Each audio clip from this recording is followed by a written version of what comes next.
আসসালামু আলাইকুম। আজ আপনাদের সাথে আরেকটা রেসিপি নিয়ে হাজির হয়ে গেলাম। আশা করি আপনাদের ভালো লাগবে। তো আজকে ছোটো মাছের ঝোল, গার্ডেনের আলু উঠাইছে, লাল আলু দিয়ে ছোটো মাছের ঝোল রান্না করব। আশা করি আপনাদের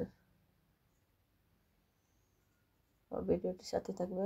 তৈরি দিকে আমি আলুগুলো এইভাবে কাটে নিচ্ছি, মাছটাও পরিষ্কার করে নিচ্ছি।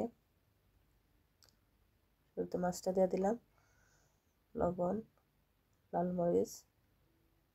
মরিচটা পরিমাণ মতন দিলাম, সামান্য হলুদ,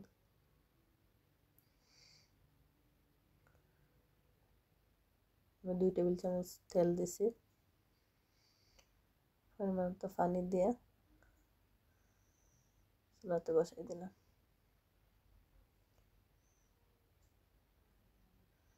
মাছটা কষানোর পর এখন আলুটা দিয়ে দিলাম।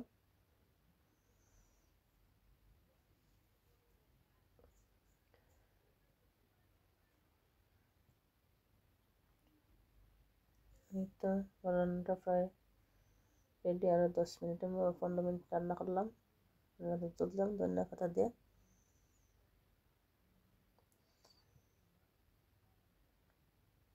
প্রায় শেষ আমার রান্নাটি। আশা করি আপনাদের রেসিপিটি খুবই ভালো লাগবে। তাহলে কথা বললাম, আল্লাহ হাফেজ।